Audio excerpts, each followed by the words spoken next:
G I is numbers, constants, that are determined by experiment. So for instance, people observe the decay rate of a muon or decay of a neutron. And we shall derive during our lectures the lifetime of a neutron. And this value will depend on this value and on this alpha. This is also a number. And in order to have one by one correspondence to experimental data, you fix these values, the numbers.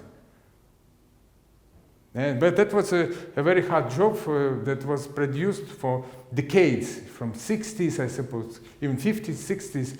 People measured, observed different weak decays and different weak interaction of particles, and used this type of Hamiltonians. And as a final result was the set structure of the effective Hamiltonian within the local Fermi theory should be like this. There is no any chance. And also this value was fixed to 1.25. This is an exact value from an experiment. Okay? So this is like some notes regarding to what we are really have in mind to discuss today. Okay, so let's come to our main topic. And after this short introduction, probably I would like to mention here, just to close this edition discussion. So the standard model of electroweak interactions include all this information. But in the standard model, we know that the process of decay of a neutron is due to double boson propagation. So the Fermi coupling constant is inverse proportional to the mass of the W boson.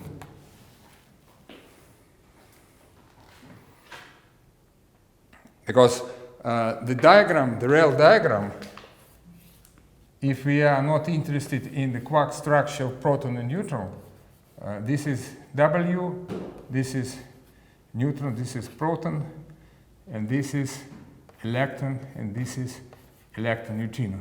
This is the lowest order of the standard model theoretical description of the neutron decay. So in the Fermi theory, instead of this, there was a Fermi constant, because Fermi have no idea that there are some mediators of weak interaction of the theory that particles that the theory that he proposed. Now we know, and one more final remark, that the Fermi theory is often called the effective theory, because it is not possible, because the coupling here is a dimensional value, and it is not possible to have a perturbation theory expansion within this theory. It's not a renormalizable theory, contrary to the standard model. So standard model, in this sense, is universal theory. In the first order of perturbation theories expansion of the standard model, we exactly produced what was proposed by Fermi. But of course, if the energies are not extremely high, this local Fermi theory is a good theoretical model for a real process. In particular, just to describe the decay of a neutron, it is possible to use, till now, it's possible to use the Fermi theory. Now let's turn to the main subject of our lectures here, our meetings, and what is the main property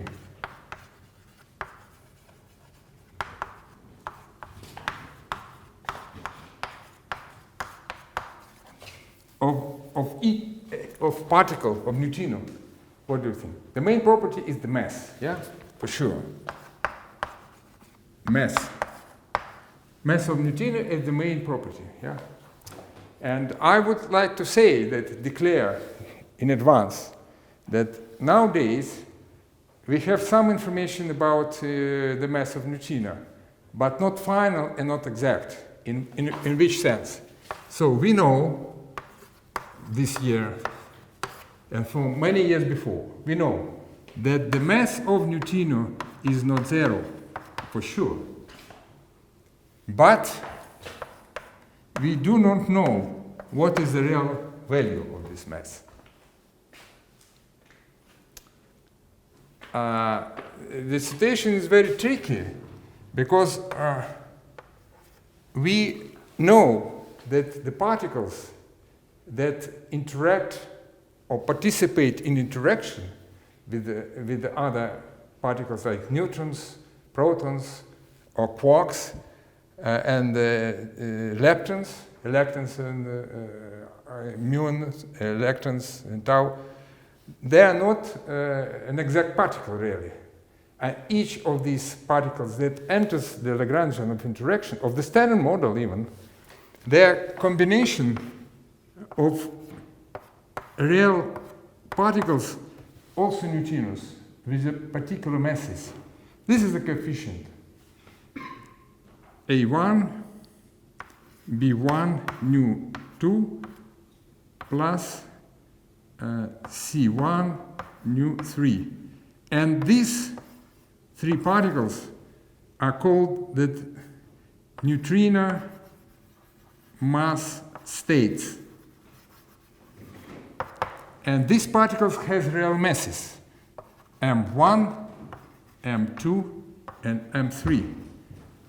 The same for other particles, neutrinos, that enters the interaction Lagrangian of the Standard Model. This is neutrino mu and neutrino tau. They are also combination of the mass states of neutrinos, but with different numbers, A, B, C. A2, nu1, plus B2, nu2, plus C3, nu3.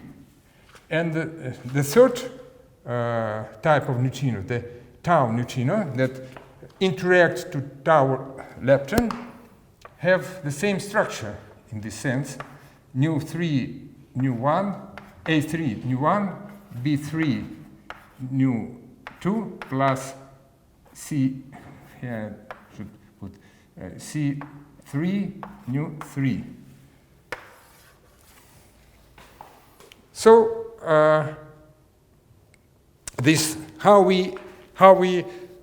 what is the particular properties of these nu1, nu2, nu3? These are real particles with real masses, and they are called the mass states of neutrinos. So it means that for each of these three particles, in vacuum we can write the equation of motion like this.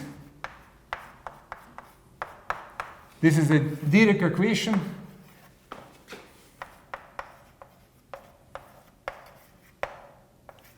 for mass states of neutrinos, neutrino 1, 2, 3.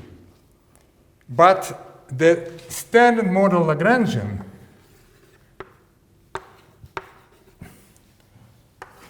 is written or determined in terms not these mass states of neutrinos, but via these flavor states.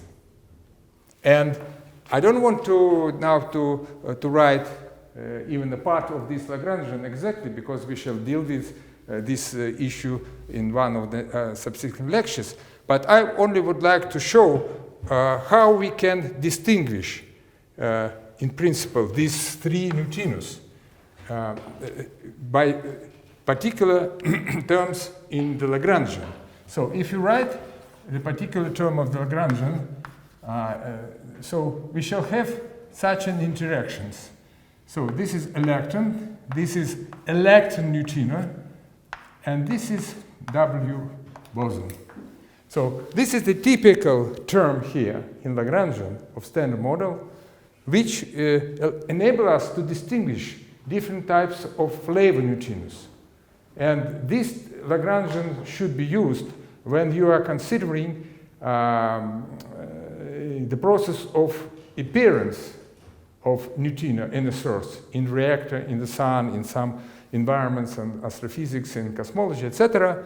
And also this particular diagram should be used when you detect neutrinos. So this is a description of appearance and detection of flavor neutrinos. But when neutrinos propagate from the source to the detector, you should forget about these neutrinos, and you should distribute the composed electron, muon, and tau neutrinos into neutrino 1, 2, 3, because for these neutrinos you know how to write the equation of propagation, equation of motion, because you know the mass. And obviously, if you just look on this formula, and if you agree that these 1, neutrino 2, 3 have different masses, the masses of neutrinos in general are not equal to each other. In general, yeah? Two of them can be equal, but in general not. So you can say that this particular flavor neutrino have no well-defined mass. You cannot write the Dirac equation for electron by also muon and tau neutrinos, because it is composed partly of neutrino of mass 1, partly of neutrino mass 2, and partly of neutrino mass 3. And when these conglomerates start moving with a fixed energy, having these parts having different masses, it will be separated in space, in time, you see. That's why we, in general, the neutrino is not a normal particle. This is a kind of phenomena that we have a kind of dualism. When you consider the interaction of neutrinos, you should use flavor neutrino states and use the standard model theory of interaction, electroweak interaction.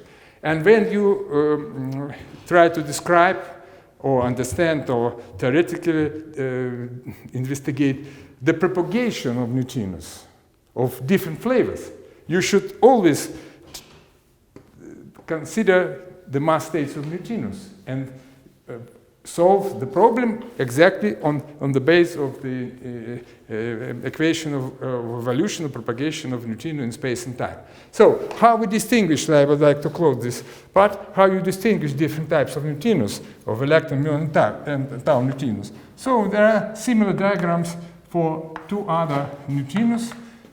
This is muon, this is muon neutrino, W boson.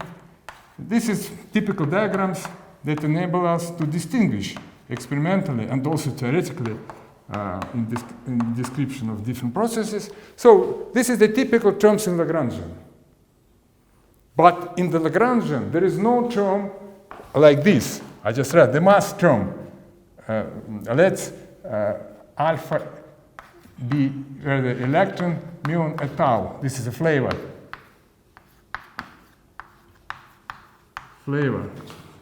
Neutrinos. We just distinguish neutrinos by lambda, by alpha that can be whether electron, muon, tau. That's different flavor neutrinos. So there is no term here, alpha.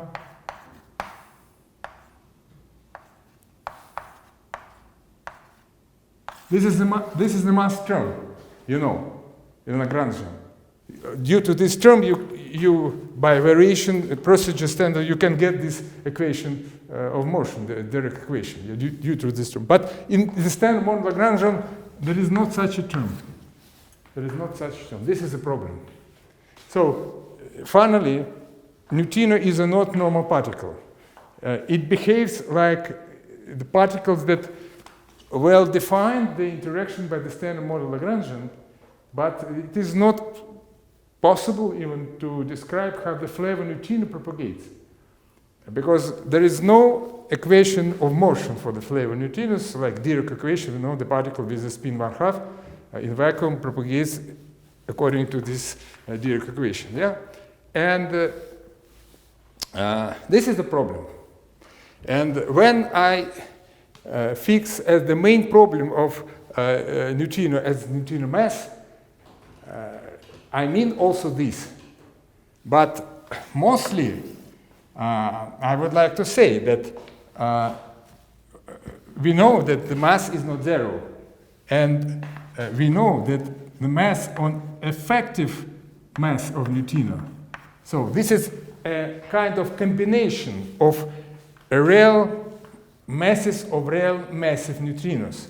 And after we introduce neutrino mixing and oscillations, I will refer to experimental studies where this limit for the effective mass of this is a combination of this is real masses of mass states with some combination of these coefficients, mixing coefficients. Yeah?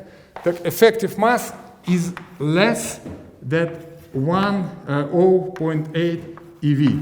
This is the present best limit from the tritium decay in terrestrial experiments. Also, there are limits from cosmology lower than this, but this is a laboratory most severe bound on that was obtained in the direct search of neutrino mass. And of course, from this we can have some more or less direct information about particular constraints on these masses.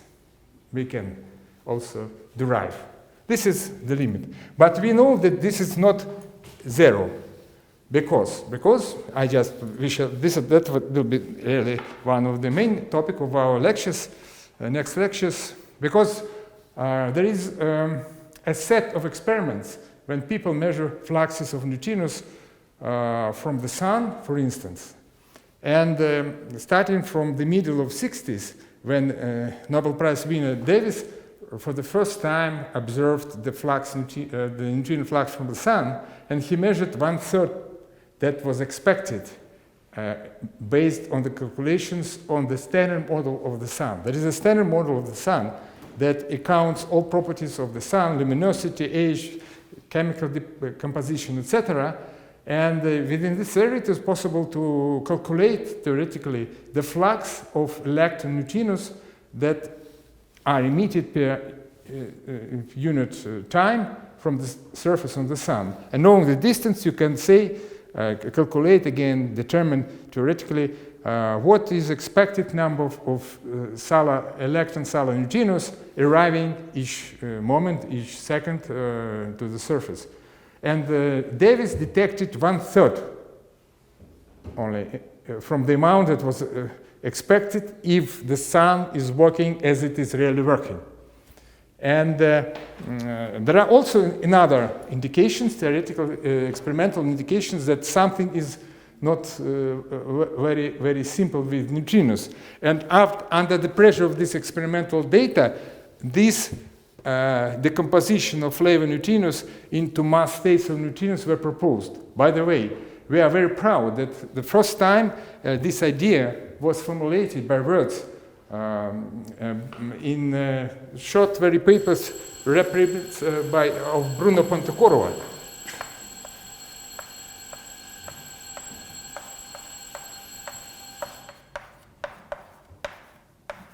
This is distinguished, really famous Soviet Union and Russian scientists with the Italian initial nation. So he just arrived from Europe together with the family in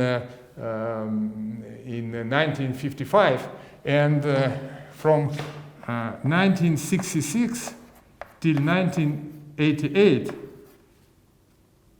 He was the staff member of the Faculty of Physics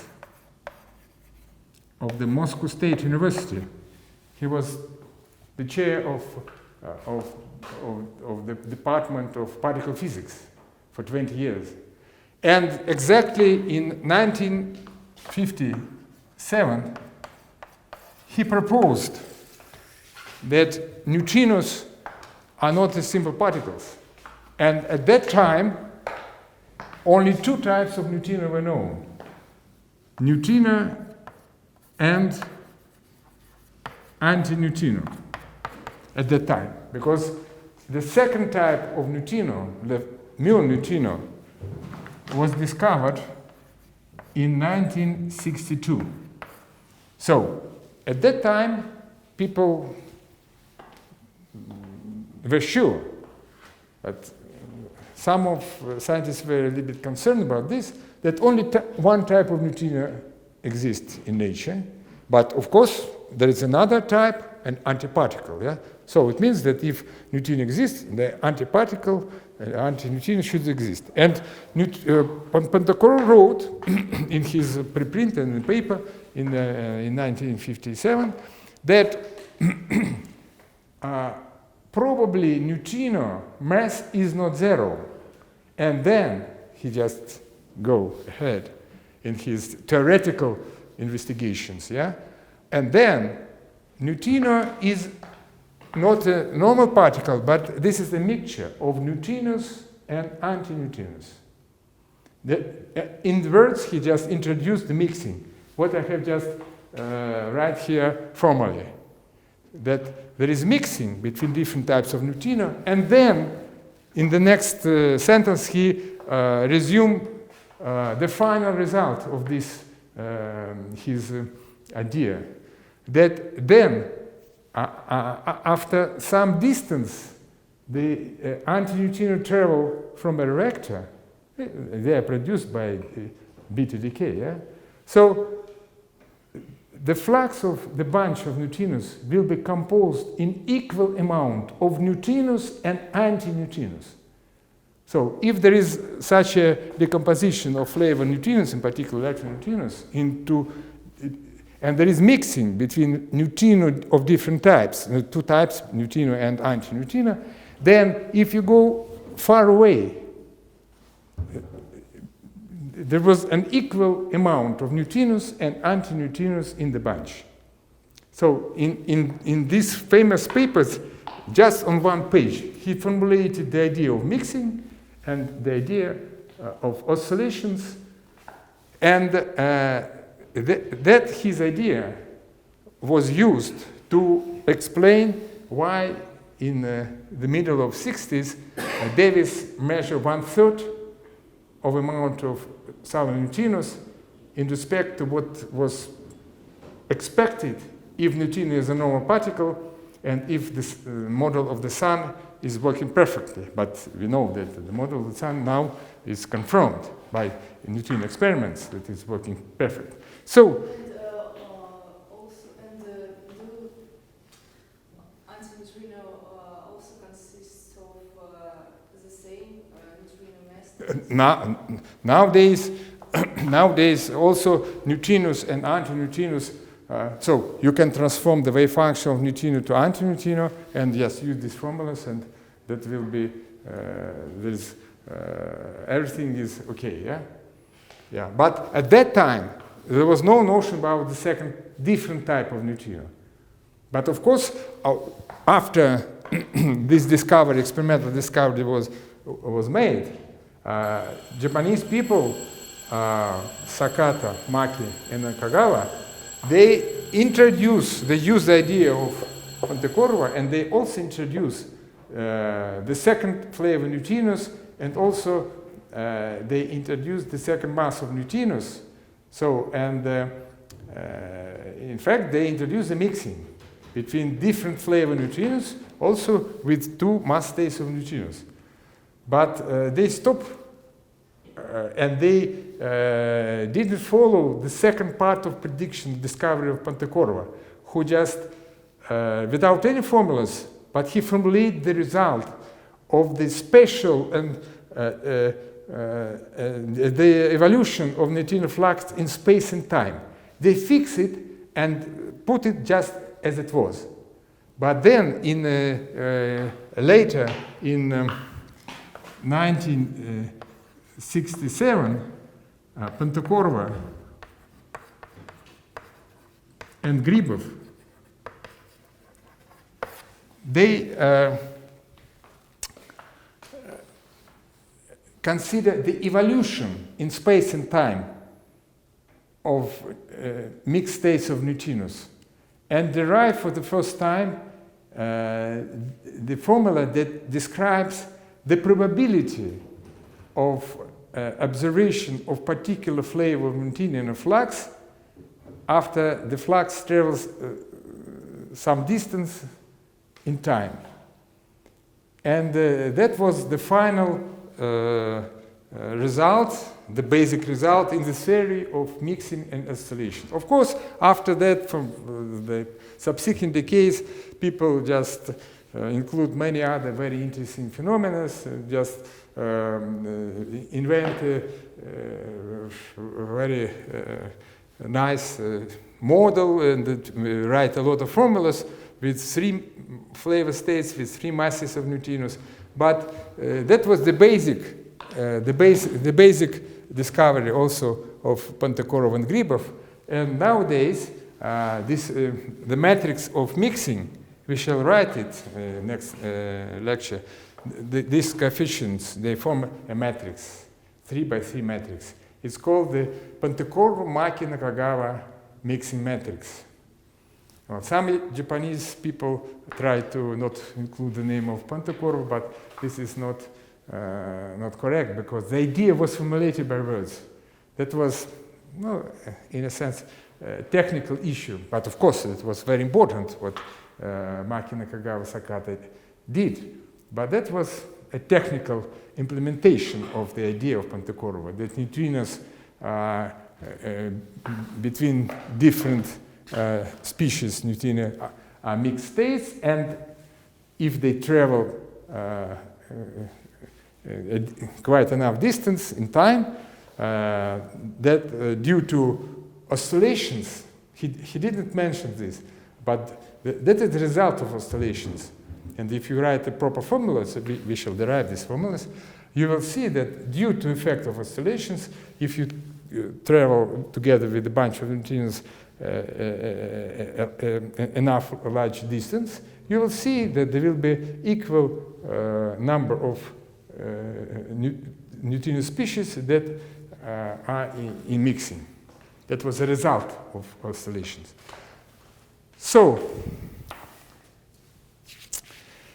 now I would like to return back to the right question of the mass of neutrino. And I would like to discuss in some details the process in which this upper bound on the effective neutrino mass can be achieved. This is a process that is used in interpretation of the particular experiments of the direct observation of neutrino masses. So information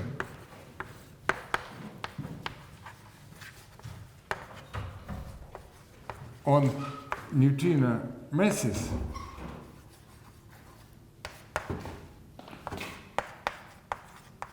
from observation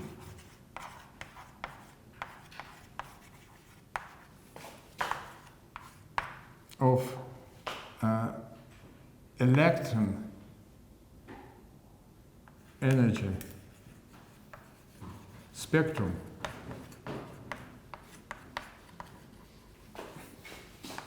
in beta decay.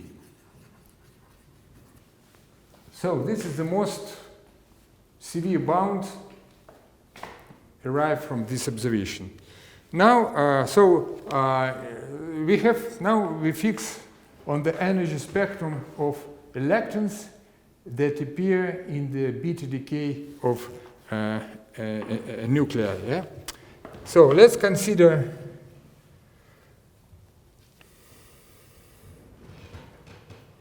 the initial parent nucleon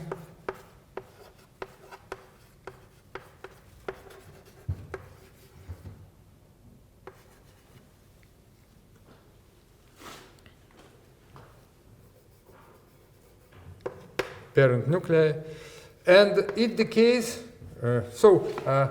This is transformation of one of the neutrons to proton, electron, and electron antineutrinos. Yeah. So it transforms to the daughter nuclei.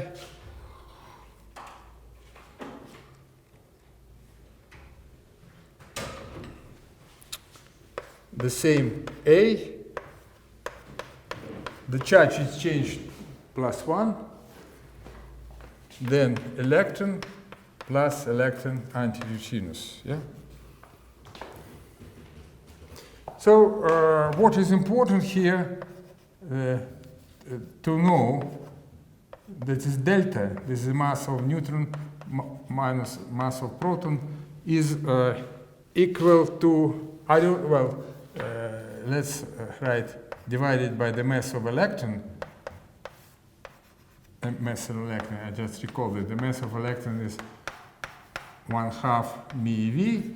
This is about 2.5. So it means that delta is about something 1 plus about, delta is something like 1.3 MeV. So about 2 masses of electron, more or less, plus minus, yeah? Yeah, but of course if you are considering a nuclei, due to the defect of masses, you will have different. This is the energy that is accessible for particles when neutron is decaying at rest. Yeah, this is the maximal energy that can be distributed between these particles. But if you consider the nuclei, you understand that the energy deposit is not like this. Yeah? So the decay energy, the nuclear decay energy,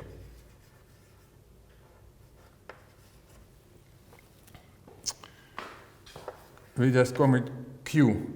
We suppose that the mass of neutrino is very, very small. Is very, very small. Because we know the limit on the existed limit of the mass of the effective neutrino mass, but it can be translated to any masses of neutrinos, is much less than MeV. You remember, yeah? This is 1 or even less than 1 eV, yeah? So we can write the energy of this decay process. This is, I would like to write the mass of the parent nuclei, MZA minus the number of electrons. Yeah, this is the mass of a nuclei, yeah? C squared. So, indeed, we shall further discuss and all make calculation, shall make all calculation in the system where the speed of light and the Planck constant are equal to 1. But here I would like to preserve this speed of light. Minus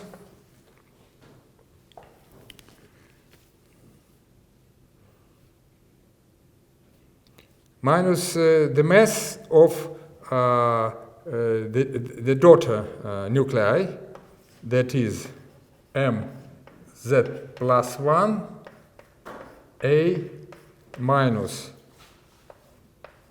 Z plus 1 mass of electrons, because 1 electron appears, plus mass of electron, C squared, that is equal to the mass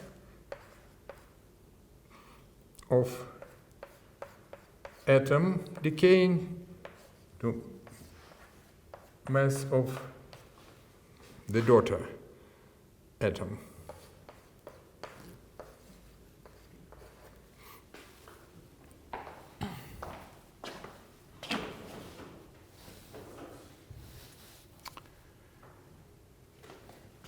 So,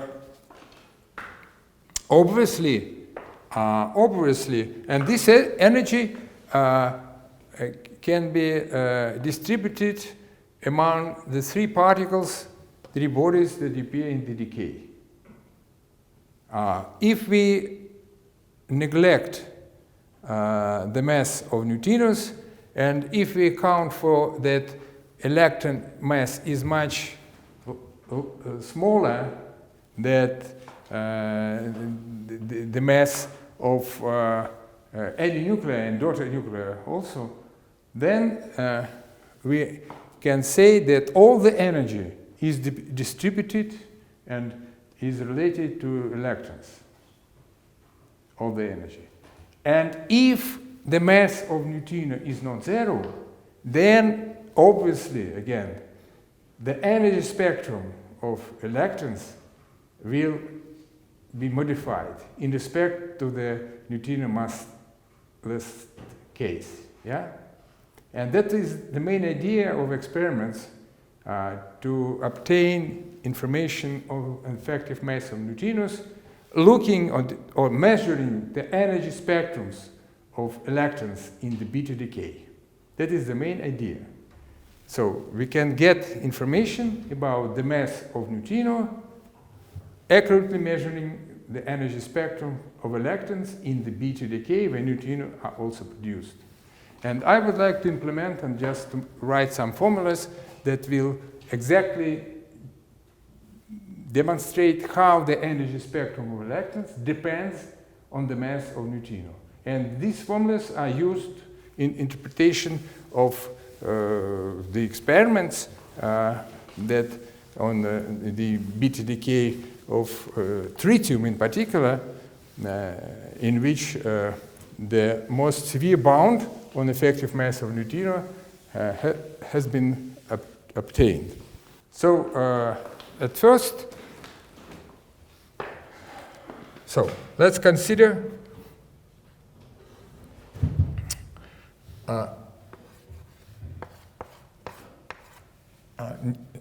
neutron decay, and let's choose tritium. This is a real experiment that Catherine collaboration, Catherine experiment in Karlsruhe in Germany, and in 2019 they announced that the effective mass of neutrino is less than 1 eV, and nowadays they improved their result to slightly lower. Well, this experiment is, in a sense, a next stage experiment that was produced and done here in Russia, in the Institute of Nuclear Research of Russian Academy of Sciences. They also considered the tritium decay and also measured the energy spectrum of electrons, but it was many years ago, about 20 years ago, the first time they announced their result. And their result was that the mass, effective mass of neutrino was less than about 2 eV, and more or less at the same time, a little bit later, there was an experiment in Mainz.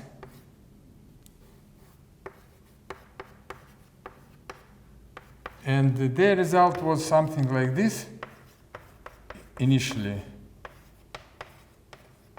But finally, they agree that the total bound is about, when they just combine these results, and after some re-examination, the total bound was like, of using the data from the both, about. And if you just look in papers, you will see that sometimes people just indicate 2 eV as the best bound from Troitsk. The name of experiment was Troitsk.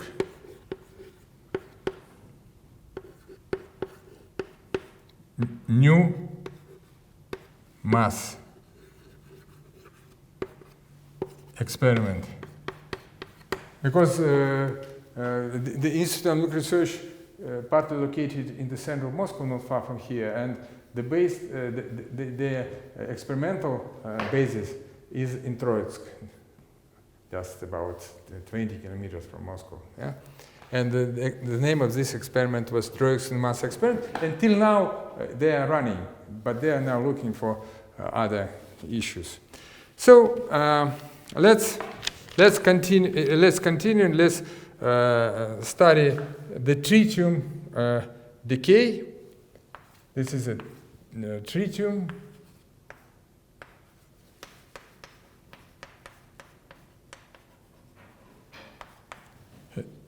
It decays to the helium.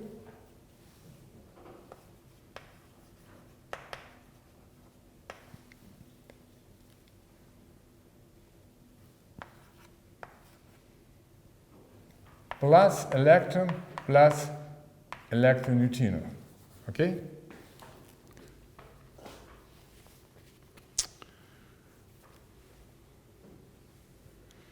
So now let's make some very simple estimations on the energy and momentum characteristics of emitted electrons. We are looking for the energy and momentum of electrons. So if the initial nuclei is at rest, and if we account for the fact that the mass of electron is much less than the mass of the daughter nuclei. So we can say that the energy of electrons is equal to the energy deposit in the process. And I would like to ask you to make a very, very simple estimation. So, in fact, this is another body that also can get some energy momentum, yeah? But please estimate what is the ratio between the momentum of electrons and daughter nuclei. If you will take into account that this guy is much lighter than this guy, from the momentum conservation you can write it. And you will see that the most momentum, nearly all of momentum is related to electron, because it's too heavy, yeah? So we can,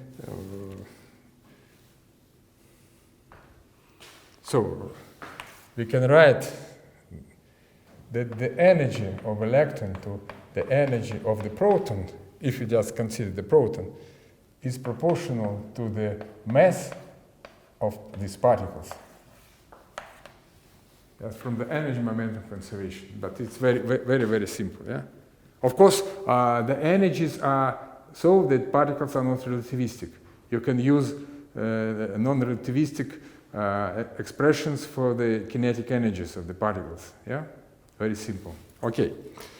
So if we agree with this, then we can write that the energy of the electron is the difference of masses of the parton and daughter nuclei.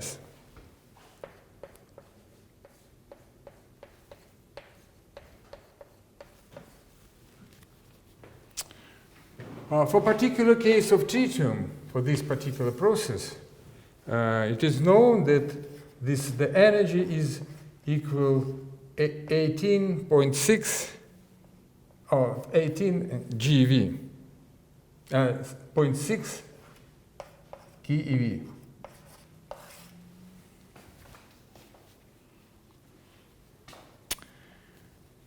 And again, I would like to recall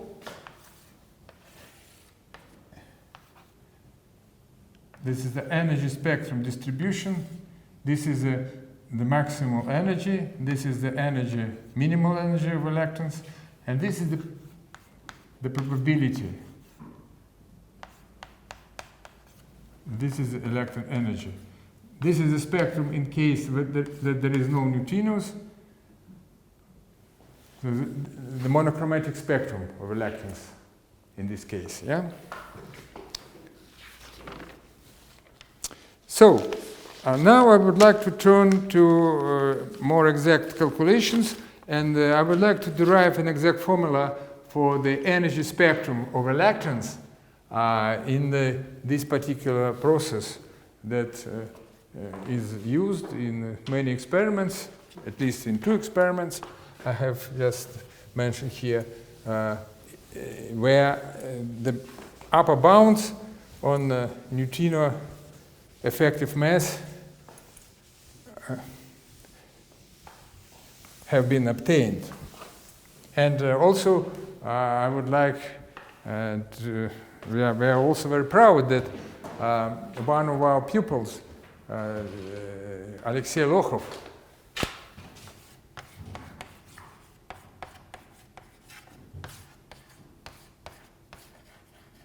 who was, as a UE, the student of the Department of Theoretical Physics for many years. He also made his diploma and then PhD dissertation in our group. And he worked on the theory of neutrino electromagnetic properties in different processes. And in parallel, he also, after he finished his studies here at the university, he got a permanent position in Institute of Nuclear Research and was a very important participant of Troitsky-Mass experiment. In particular, he proposed with his collaborators a very sophisticated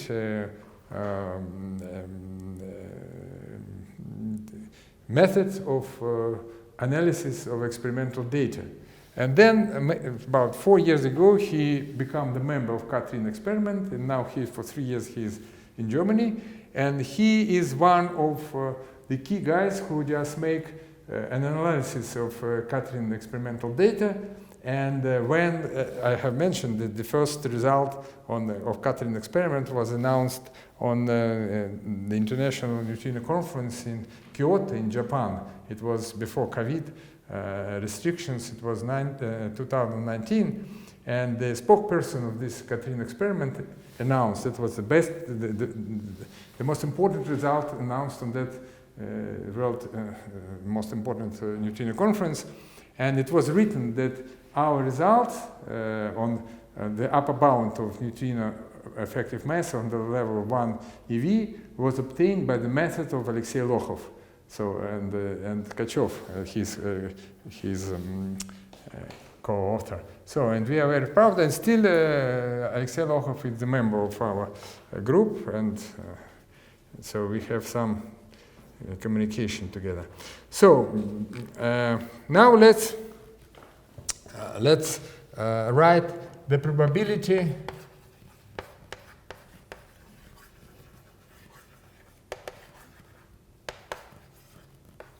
of beta decay of tritium.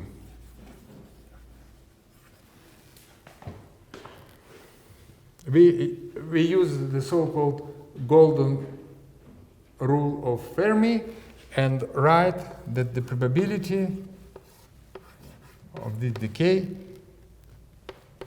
can be expressed 2 pi's divided by h, the squared matrix element of the effective Hamiltonian squared. So this is initial, this is the final state of particles in the process.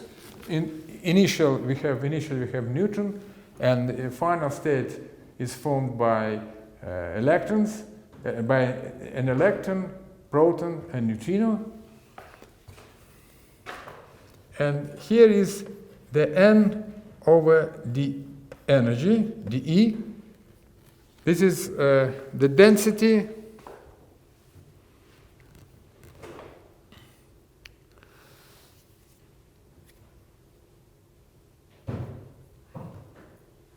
the number density of the final states over the energy, yeah? And this is formed by dNE, dN nu. Because we neglect, we suppose that the daughter nuclei is at rest, it's not moving, yeah? It's like a wall, okay. So this is an expression that is obtained in the perturbation series expansion in the first order within the Fermi theory. This is very, very good approximation for this case. And the matrix element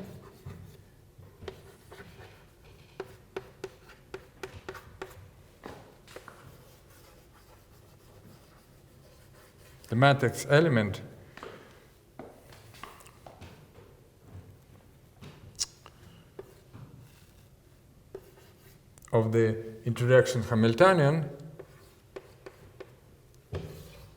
is squared here in this expression. This is matrix element that is determined by the effective Hamiltonian that we have discussed with you. Yeah.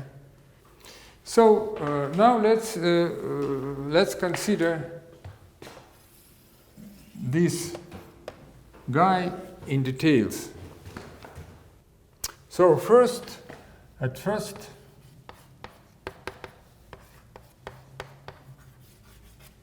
we suppose that the mass of neutrino is 0. So let's consider the first approximation when the mass is 0, and then we derive the energy spectrum for electrons in the case when mass is not 0, and we'll compare.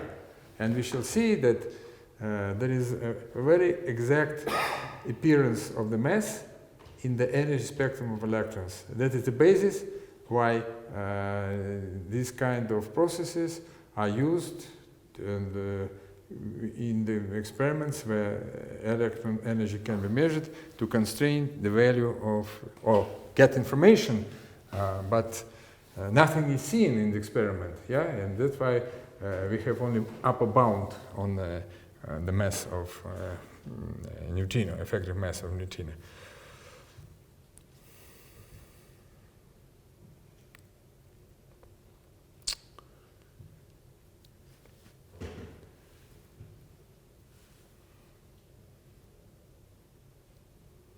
So, suppose that the final state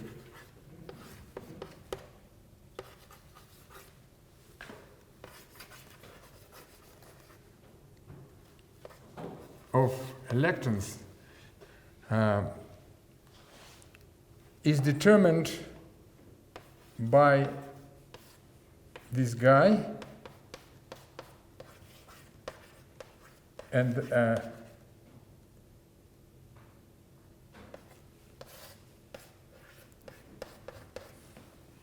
so we have to calculate the density, the phase space of corresponding to electrons and neutrons in the unit energy. Then we have to determine this. Yeah.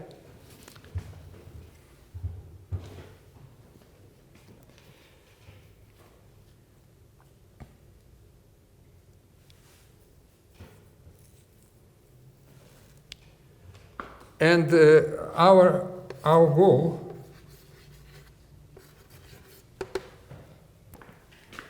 is to derive the energy spectrum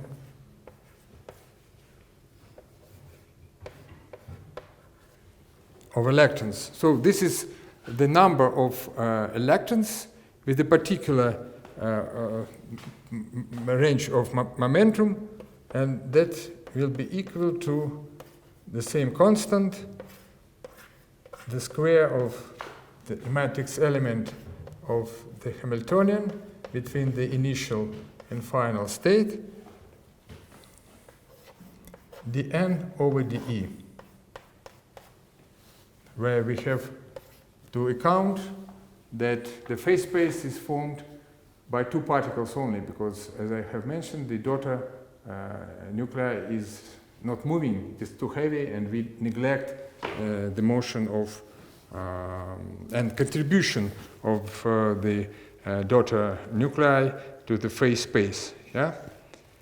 So now we have to calculate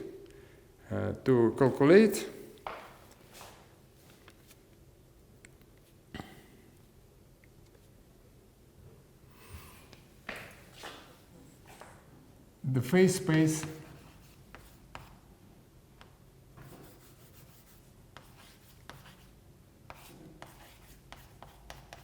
of electrons. So suppose, what is the phase space? This is a combination of coordinates and momentum spaces, yeah? This is a product.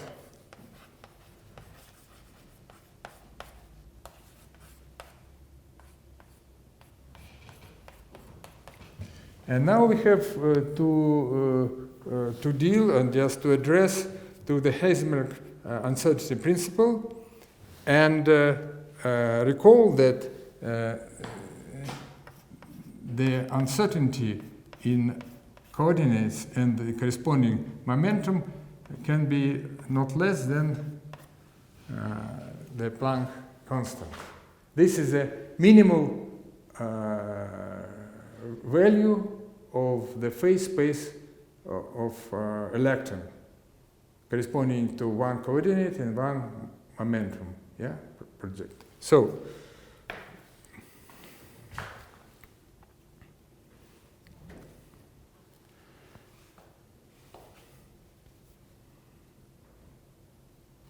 if we have 3 by 3 coordinates and momentum, yeah? So then the phase space is like this: delta x, delta y, delta z, delta px, delta py, delta pz. This is 6-dimensional space, yeah?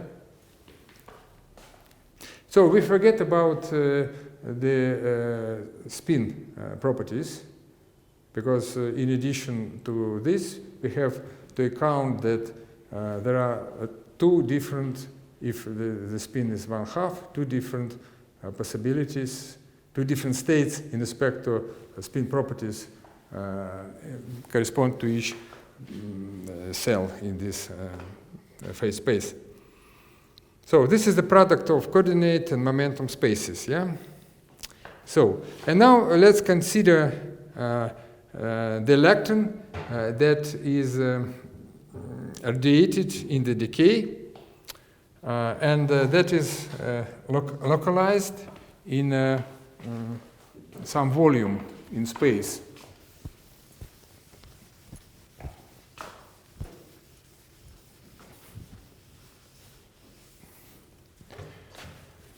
So consider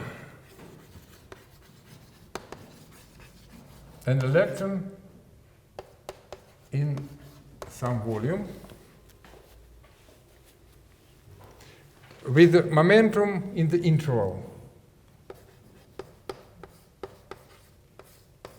PE plus some addition.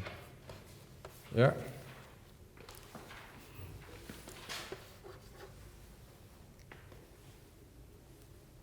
So in the momentum shell envelope, we have the following: d3 dE equals to 4 pi PE squared dP.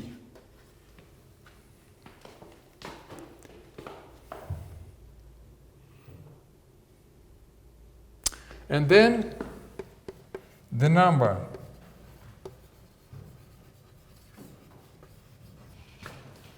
of states, of electron different states, in the volume V multiplied by dPe is equal, just we have to compare this with the minimal accessible volume for one state, following the Heisenberg uncertainty principle. Yeah.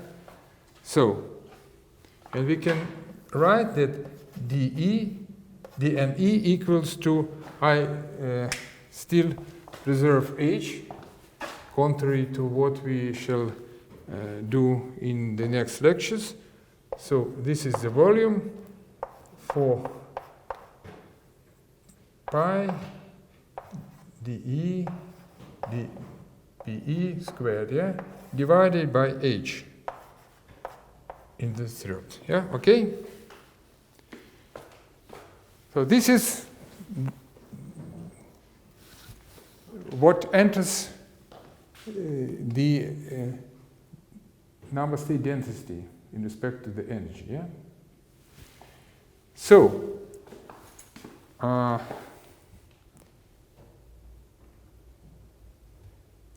I think that probably we shall stop here today, and I will ask you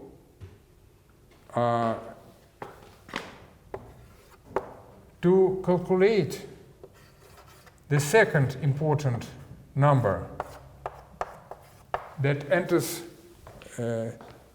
this dN over dE, that determined really the energy spectrum of electrons. Now we just account for electron states, and I would like to ask you to calculate in a very similar way, but the formula will be much easier, for neutrino states. Take into account the energy by metal conservation, of course, in the process. Please do this, and we shall start next time with this particular. We combine everything and derive the final result. Okay, have you some questions?